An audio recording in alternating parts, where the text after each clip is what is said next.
She threw a drink in my face during an argument and laughed. I just wiped it off. It wasn't the first time she'd done something like that, but it was the last. The argument itself was stupid. Something about me not being enthusiastic enough about her friend's new multi-level marketing scheme. We were in the living room, the one we'd shared for 2 years. The television was off. The only sounds were her shouting and then the splash. It was a cold, sugary soda, and it dripped from my hair down onto the collar of my shirt. Her laughter was the worst part. It wasn't a nervous giggle, it was a full-throated, mocking laugh, as if I were a clown in her personal circus. I didn't say a word. I stood there for a second, the sticky liquid running down my temples, and just looked at her. Her name is Jenna. Her smile was wide and triumphant. I turned, walked to the bathroom, and grabbed a towel. As I dried my face, I could hear her still chuckling in the other room, probably typing out a dramatic version of the story to her friends. I took a picture of the dark splash pattern on the light gray wall behind where I'd been standing, noting the time on my phone's camera, 9:14 p.m. Then, I took another of the puddle on the hardwood floor. I cleaned up her mess, went into our bedroom, and closed the door. Our landlord, Mr. Henderson, is an old-school guy. He owns 3 properties on our street and lives in one of them.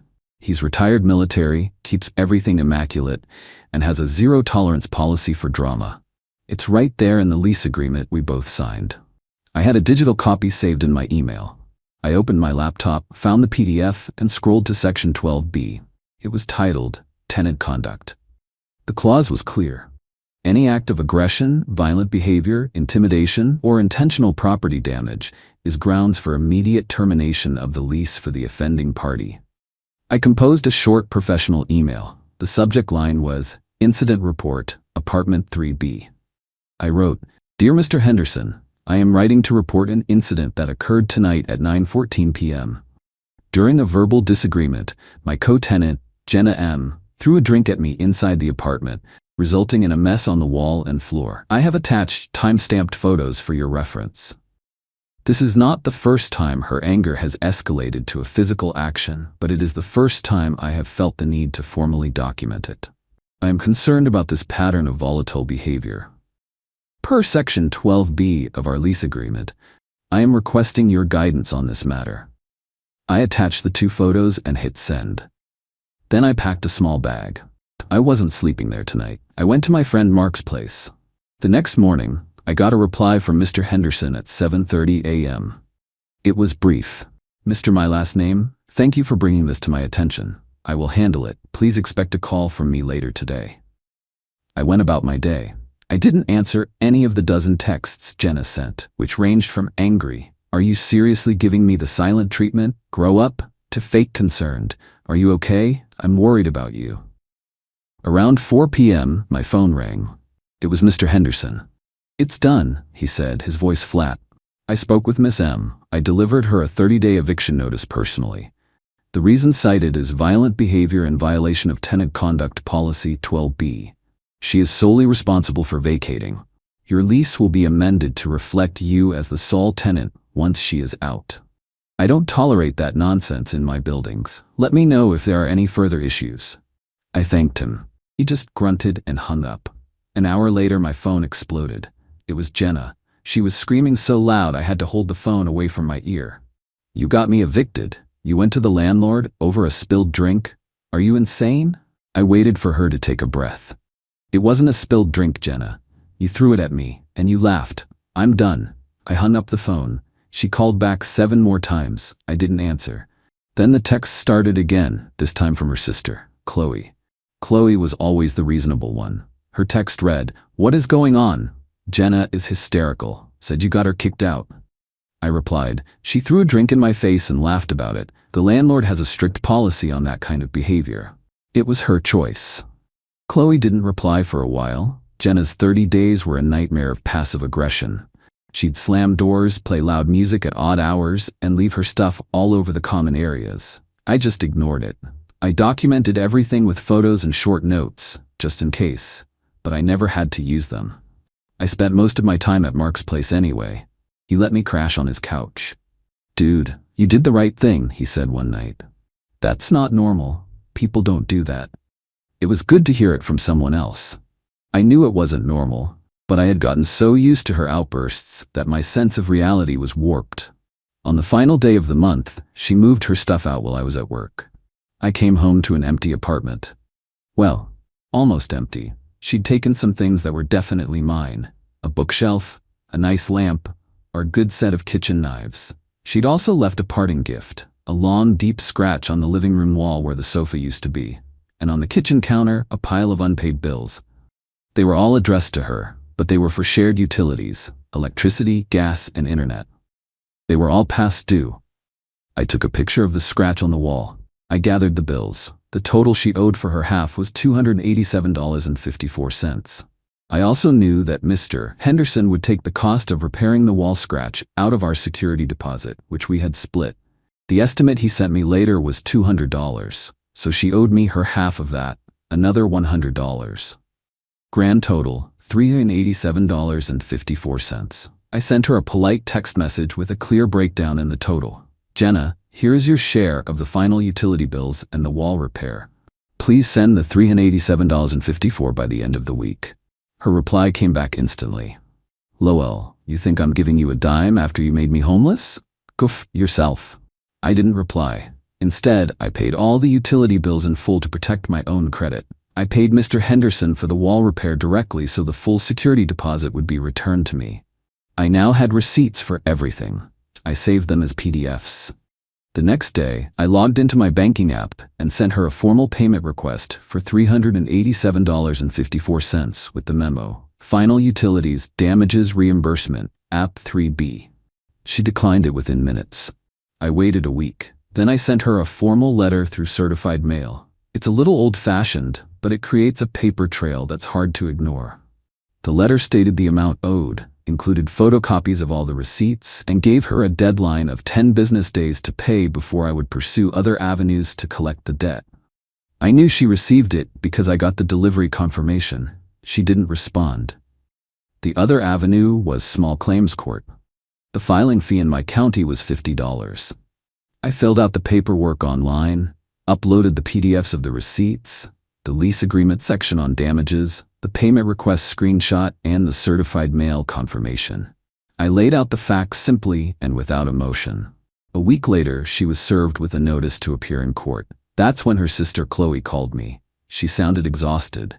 She just called me, crying and screaming that you're suing her. Over less than $400? Really? I was calm.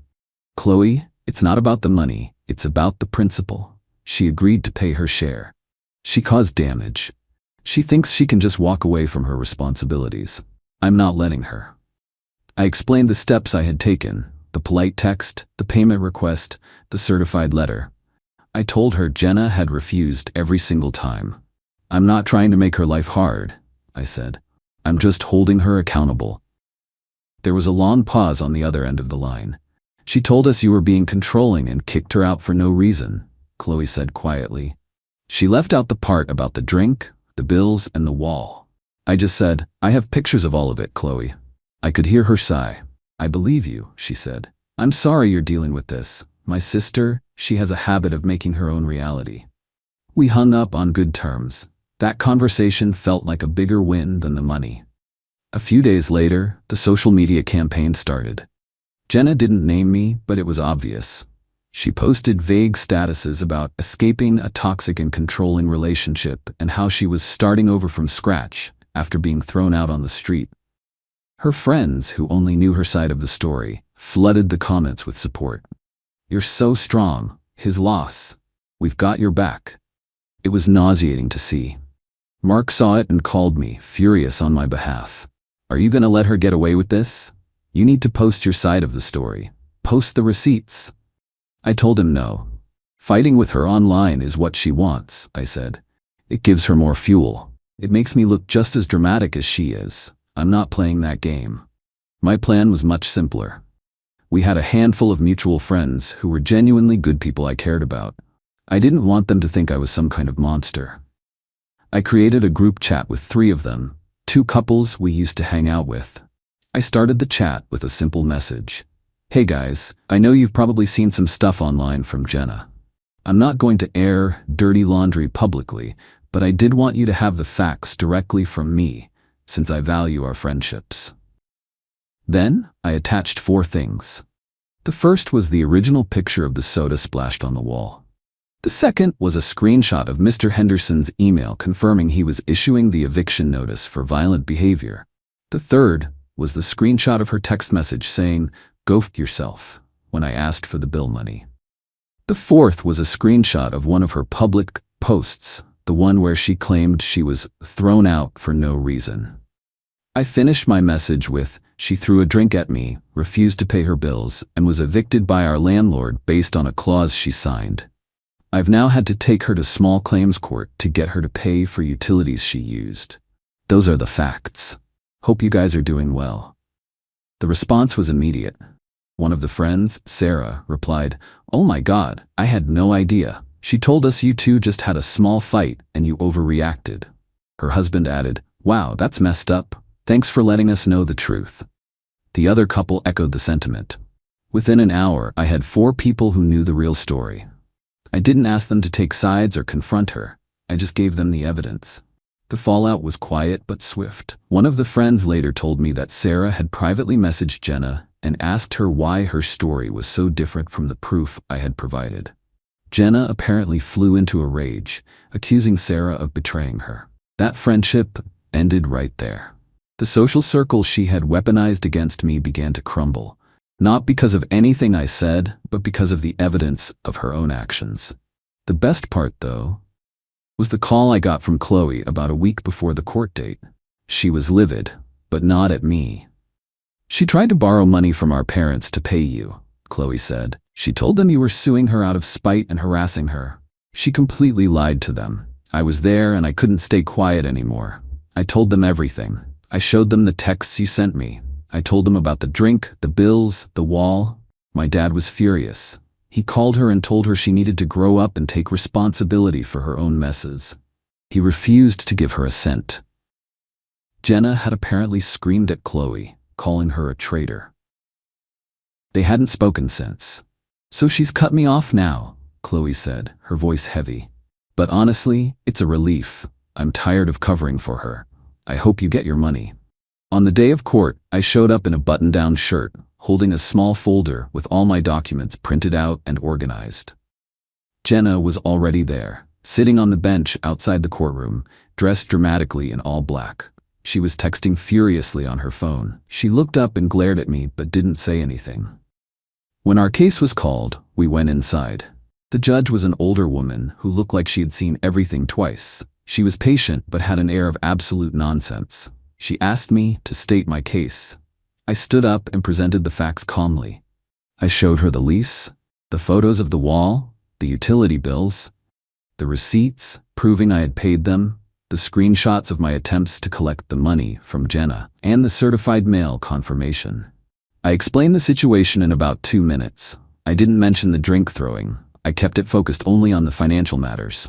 It was a simple case of unpaid debt and property damage. The judge then turned to Jenna. "Miss M, what is your response?"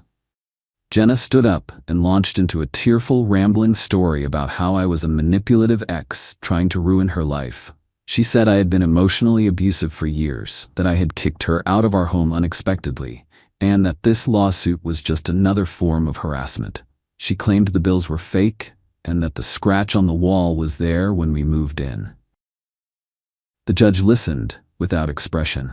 When Jenna was done, she looked down at the paperwork I had submitted. She picked up the photo of the scratch. "You say this scratch was pre-existing, Miss M? Did you note it on your move-in inspection form?" Jenna stammered, "Well, no, we didn't do one of those." The judge then looked at the lease agreement. "This is your signature here, correct? The one next to the clause agreeing to pay for any damages found upon move-out?" Jenna quietly said yes.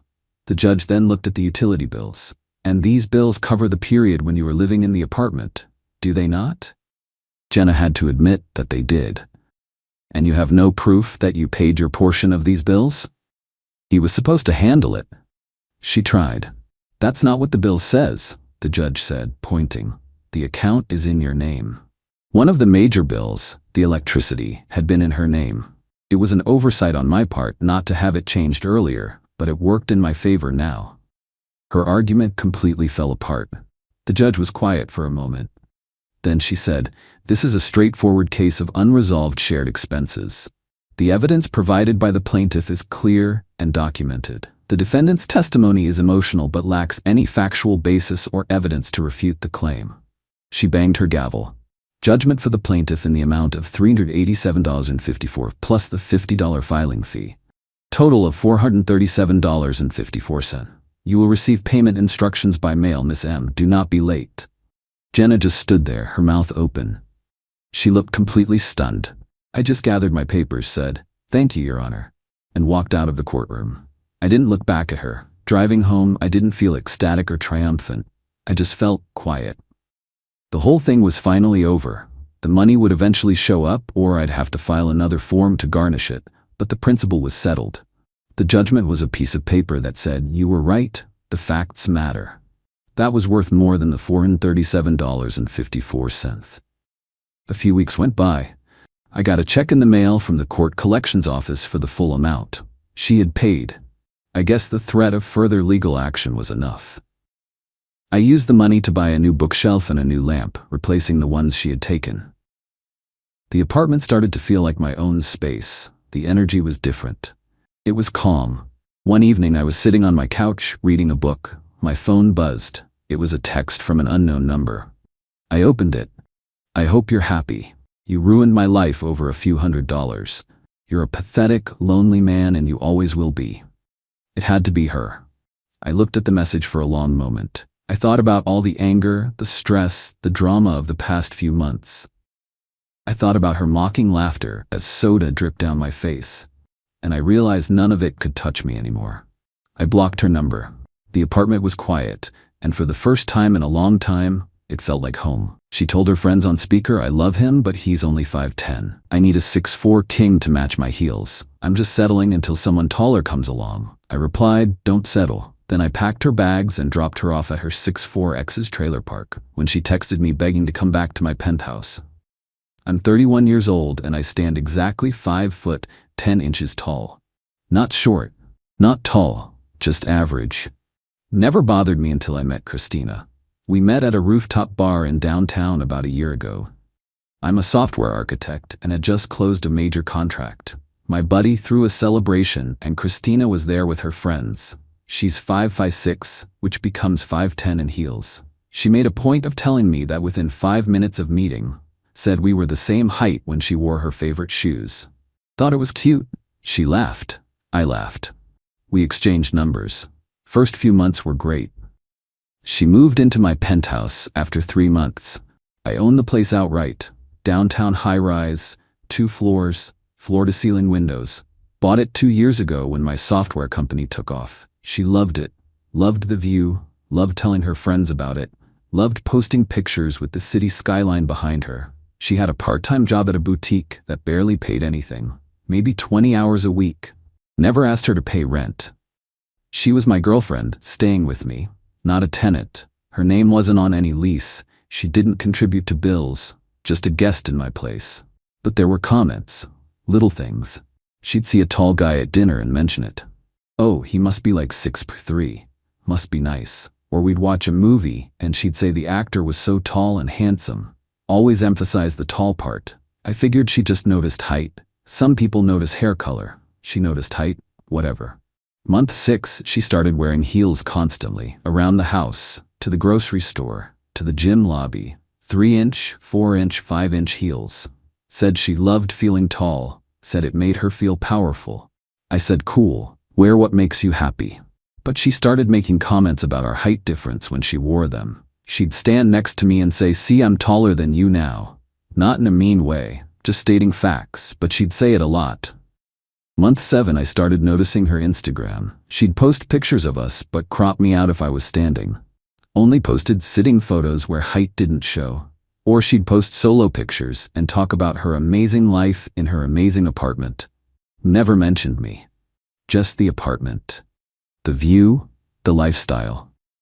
Last month, I was working from home. Big project deadline. She was in the living room on the phone with her friends. I had my office door cracked because I was waiting for a delivery. Wasn't trying to eavesdrop, but she was on speakerphone and talking loud. Her friend Ashley asked about me, asked when we were getting engaged. Christina laughed, said, "Oh, we're not there yet." Ashley said, "Why not? You've been together almost a year. You live in that incredible penthouse. He treats you amazing. What's the holdup?" That's when Christina said it. "Look, I love him. He's sweet. He's successful. The penthouse is incredible.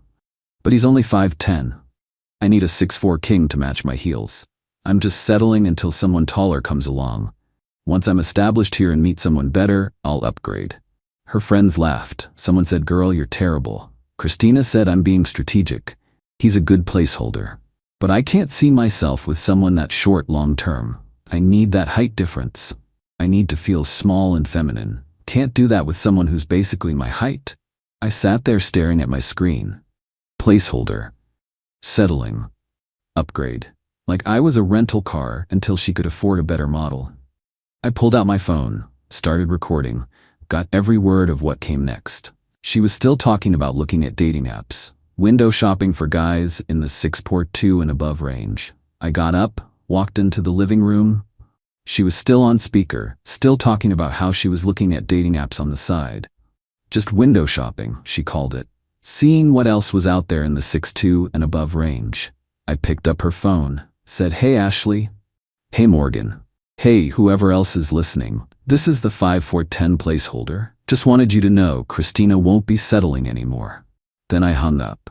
Christina's face went white, started stammering, said it wasn't what it sounded like, that she was joking, that her friends know she exaggerates. I asked her to say it to my face. "Tell me right now that you weren't serious, that you don't see me as a placeholder until someone taller comes along." She couldn't, just stood there.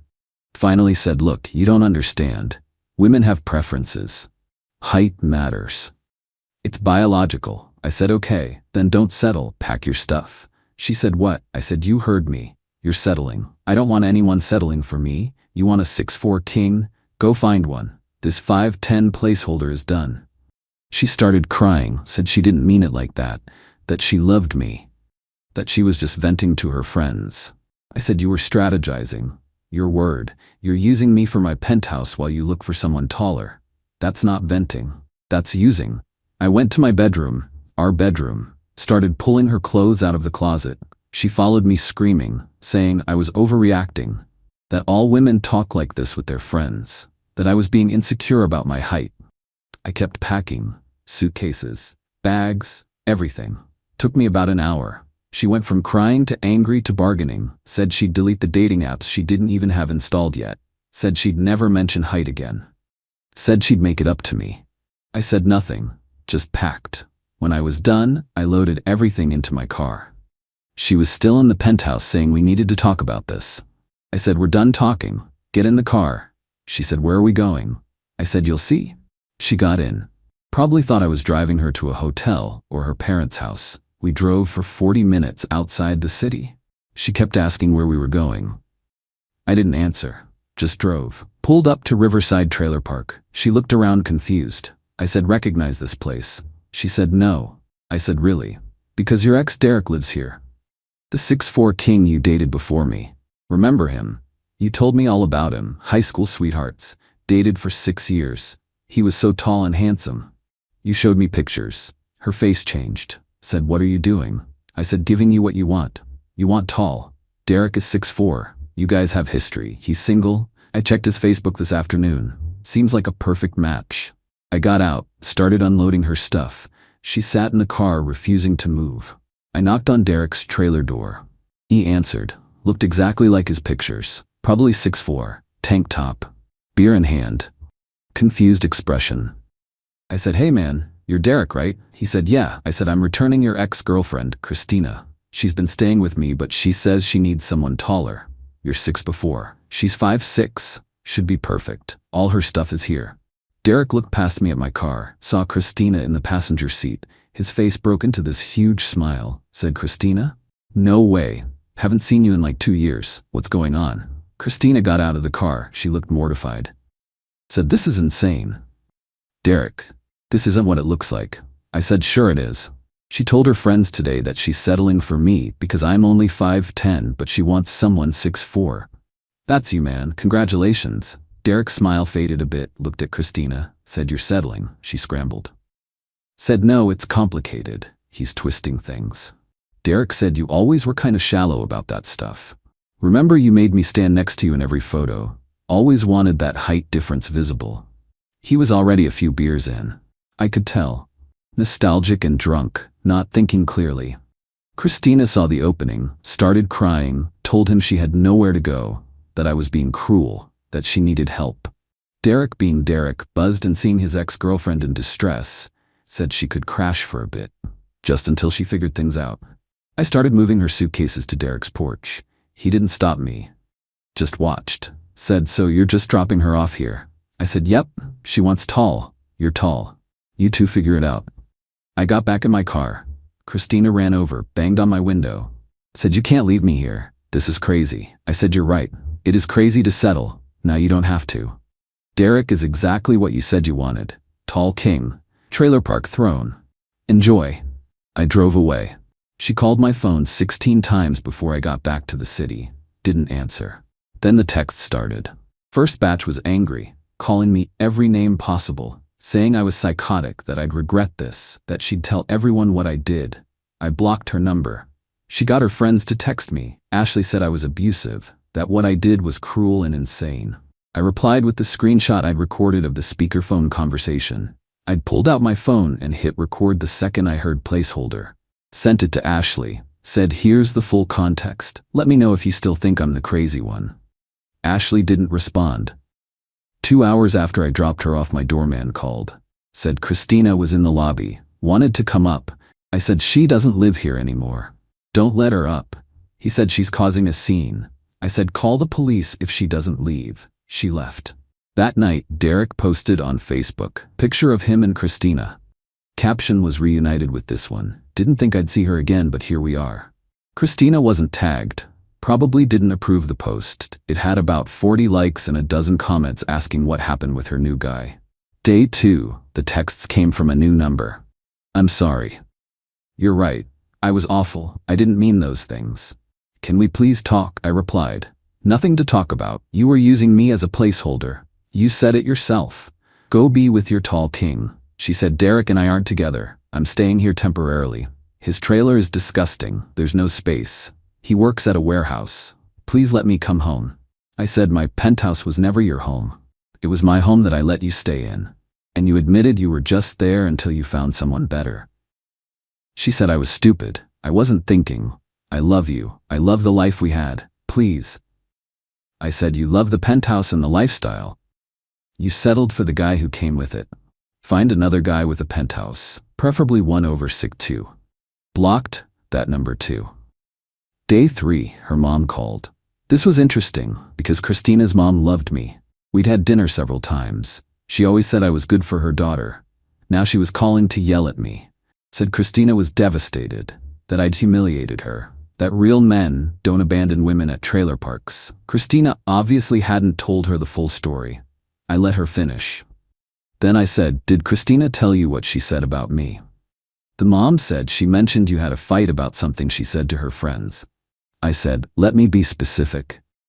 She told her friends on speakerphone that she's settling for me because I'm only 5'10" and she's looking for someone 6'4" to upgrade to. That I'm a placeholder until someone better comes along. That she's using me for my penthouse while she window shops for taller men. Then her mom said she said that. I said word for word. I have a recording if you'd like to hear it. More silence. Then she said I didn't know. That's horrible. I said yeah. So when you say real men don't abandon women, maybe think about real women who don't use men as placeholders while hunting for upgrades. Her mom apologized. Said she talked to Christina. I said don't bother. We're done. She said Christina really is staying with Derek in that trailer park. I said I know. Her mom said it's not good there. He drinks. The place is falling apart. She has nowhere else to go. I said she made her choice. She wanted tall over stability. Now she has it. Her mom said after hearing that recording, her father and I are very disappointed in her. We didn't raise her to use people like that. She asked if I'd consider taking her back if Christina apologized properly. I said no. That ship sailed when she called me a placeholder. Day 5, I was at a work dinner. Saw Christina walk in with Derek. She looked miserable. He looked drunk. They sat across the restaurant. Popular place downtown. Just bad luck for her that she picked the same spot. She kept glancing at me. I ignored her, focused on my clients. Closed another major contract that night. My colleague said, "You seem happier than usual." I said, "I am. Got rid of some dead weight recently." Christina and Derek left before we did. On the way out, I saw her waiting by my car. Derek was in his truck in the parking lot. She said, "Please talk to me. Just 5 minutes." I said no. She said, "I made a mistake. A huge mistake. I'm sorry. I've been miserable. Derek isn't who I thought he was. He's changed. Or maybe I changed, I don't know. But I miss you. I miss our life." I said, "You miss my penthouse." She said, "I miss you." I said, "You told your friends you were settling, that you couldn't see yourself with me long term, that you needed someone taller to feel feminine. Those are your words." She said I was being stupid and shallow. I see that now.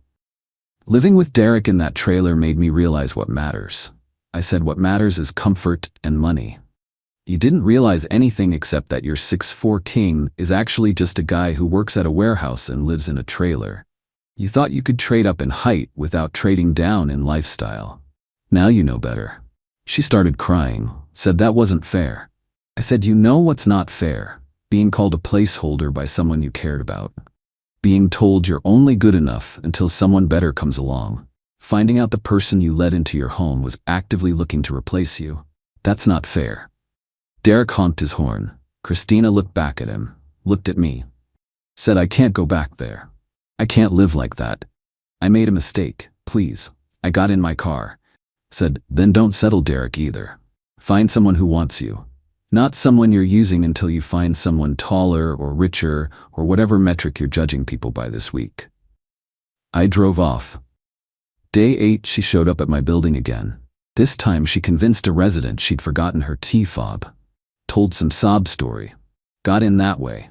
Knocked on my penthouse door. I opened it to tell her to leave. She pushed past me, started walking around like she still lived there. Said, "Look at this place. Look at what we had. You're really gonna throw this away over something I said to my friends?" I said, "I'm not throwing anything away. You threw it away when you decided I was a placeholder." She said I didn't mean it. I said, "You meant it enough to say it out loud, to multiple people, while making plans to replace me." She said I never actually made plans. I said, "You admitted to window shopping on dating apps in the 6'2" and above range. That's making plans." She sat on my couch in my penthouse. Said, "I can't stay with Derek anymore. It's been over a week. He's drunk every night. The trailer smells, his friends are terrible. There's no hot water half the time. I can't do it." I said, "Then leave." She said, "And go where?" "I don't have money saved. My lease was up when I moved in here 9 months ago. Never renewed it. My parents won't take me in because they're disappointed in me. They heard the recording." I said, "Sounds like you need to figure that out." She said, "I'm asking you to forgive me. To let me stay. I'll be better. I won't mention height ever again. I'll prove I love you for you." I said no. She said, "Why not?" "People make mistakes." I said, "People who make mistakes own them. You're not sorry you said it. You're sorry you got caught. You're sorry your upgrade plan didn't work out. You're sorry you're living in a trailer instead of a penthouse. That's not the same as being sorry you hurt me." She started crying harder. Said I had nowhere else to go. I said again, "Not my problem. You made your choices." She said, "You're really gonna let me be homeless?" I said, "You're not homeless. You're staying with your 6'4" king, the one you said you needed." She said, "I hate you." I said, "You hate that your strategy didn't work. There's a difference." I called security. Had them escort her out. She screamed the whole way to the elevator.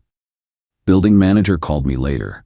Said if she shows up again, they'll ban her completely and call the cops. 2 weeks after I dropped her off, Derek posted again. This time it wasn't pretty. Post said, "Some people never change. Thought we could make it work, but she's still the same shallow person from high school. Good luck to whoever's next." Then he tagged her. She called me from yet another new number. Said, "Derek kicked me out. I'm in my car. I have nowhere to go. Please." I said, "Stay in a hotel." She said, "I can't afford it." I said, "Get a job." She said, "I had a job. part-time at a boutique. It doesn't pay enough for rent anywhere. I said then find a roommate, find a friend, find a solution that doesn't involve me. She said you're the only person who can help me. I said I'm the only person with resources you want access to. Different thing. Blocked that number too. Her friend Ashley called, actually apologized this time, said she didn't realize how bad Christina had been. That when she heard the full recording, she was horrified. Said Christina had been calling everyone trying to get money or a place to stay. No one would help her because word got around about what she said. Ashley said, I'm not asking you to take her back. I'm just saying she's in a bad situation. I said she put herself in that situation. Ashley said, I know, but she's still my friend and I'm worried. I said, then let her crash with you.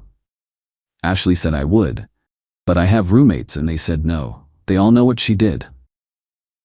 I said, sounds like natural consequences. Ashley said, you really don't care at all anymore. I said, I care that she showed me exactly who she is. A person who uses people based on what they can provide while actively looking to trade up. That's who she is. She can deal with the consequences of being that person. Month later, I heard through mutual friends that Christina moved 3 hours away. Living with a cousin, working at a restaurant, no more designer clothes or rooftop bars or penthouse views, just regular life. Someone said she'd learned her lesson. I said, good for her. That was about 2 months ago now. Total of 3 months since I dropped her at Derek's. I'm still in my penthouse, still 5'10", still running my software company. Dating again, but taking it slow. Woman I'm seeing now is 5'8". Never mentions height, never mentions my apartment, just enjoys spending time together. It's refreshing. Sometimes I think about that day I overheard Christina on speakerphone. How one moment of honesty from her revealed everything. How she really saw me. How she really saw our relationship. A transaction. A placeholder. A stepping stone. People ask if I feel bad about leaving her at Derek's trailer park. I don't. She wanted tall over everything else. I gave her tall. She wanted to stop settling. I let her stop. She wanted to upgrade. I freed her to try. Not my fault her 6'4" king didn't come with the kingdom she imagined. She made her preferences clear. Height mattered more than character, more than compatibility, more than actual love. She was willing to use me while hunting for someone who checked a physical box. That's her choice. Living with the consequences of that choice is also hers. I'm not a placeholder, not a rental, not a rest stop on someone's journey to finding someone better. I'm 5'10", and that's perfectly fine. Anyone who thinks they're settling by being with me can leave. The door is always open. But once you walk through it, don't expect me to let you back in when you realize the grass isn't greener. Just last week, 3 months after I dropped her off, Christina texted from another new number. Said she thinks about our life together every day. That she'd do anything to go back. That she understands now what she lost. I didn't block this number. I just replied with 2 words. Don't settle.